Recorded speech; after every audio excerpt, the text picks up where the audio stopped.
হ্যাঁ, এই যে আমাদের কাউন্টার টপ বেসিনের একটা বড় টাইলস আছে, যেটা আব্বাস দেখে বললো যে এটা অ্যাপক্সি করা যাবে এবং অ্যাপক্সি করলে সুন্দর হবে এবং কার জয়েন্ট ময়লা আসবে না। যেটা আগের ভিডিওতে আমরা দেখছি যে জয়েন্টটা মূলত অ্যাপক্সির একটা বিশাল সুবিধার মধ্যে হচ্ছে কি জয়েন্ট ময়লা হয় না। এটা দীর্ঘমেয়াদী এরকমই থাকে, কালারটা চেঞ্জ আসে না।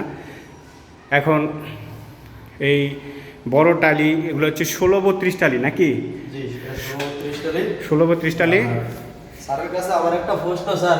হ্যাঁ হ্যাঁ, আপনি কি আমাদের টিমের কেউ? হ্যাঁ হ্যাঁ, আমাদের টিমের কেউ মানে আমাদের কাজের ডিপার্টমেন্টের কেউ নাই ফ্ল্যাটের মালিক? কোনটা?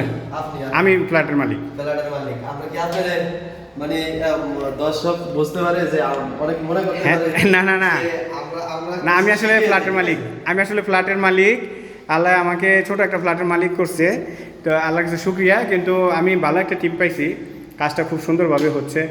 আমি খুব ছিলাম যে এখানে অ্যাপক্সির কাজটা ভালো একটা লোক দিয়ে না করালে, অভিজ্ঞ একটা লোক দিয়ে না করালে এটা সমস্যা হয়। হ্যাঁ, যে কারণে একটা অভিজ্ঞ লোকের সন্ধান আল্লাহ তাআলা আমাকে ম্যানেজ করে দিয়েছে। আব্বাস খুবই ভালো কাজে। আমি বাংলা মোটরে ওনার রেপুটেশন সম্পর্কে জেনেছি। আপনারা খোঁজ খবর নিয়ে ওনার সাথে যোগাযোগ করে কাজ করতে পারেন। উনি বেশ কয়েকটি বড় বড় কাজ বর্তমান চলমান। শুধু ঈদের বন্ধের কারণে ওনার এই শিডিউলটা আমরা পাইছি, যে কারণে উনি এসে আমাকে সময় দিতে পারছে। অন্যথায় হয়তো আর 10 দিন পরে হয়তো ওনাকে আমি সময় ওনার পাইতাম নইলে, এটা সত্য কথা। আচ্ছা ঠিক আছে দর্শক, ভালো থাকবেন। দেখতে পাচ্ছেন একটা কাউন্টার টপ বেসিন, এখানে কাজ চলতেছে। ভিডিওটা আমি দীর্ঘায়িত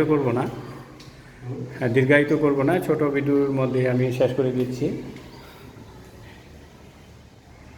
তবে অ্যাপক্সি পুডিং আপনারা দেখতেছেন যে অ্যাপক্সি পুডিং আসলে একটু ব্যয়বহুল হলেও এটা কিন্তু বাসার সৌন্দর্যের জন্য এবং দীর্ঘস্থায়ীর জন্য এটা কিন্তু আসলে চমৎকার একটা দরকারি জিনিস। হ্যাঁ, এটা কখনো কালো হবে না, ফাটলও ধরবে না, হ্যাঁ সম্পূর্ণ ওয়াটারপ্রুফ এবং খুবই ভালো জিনিস।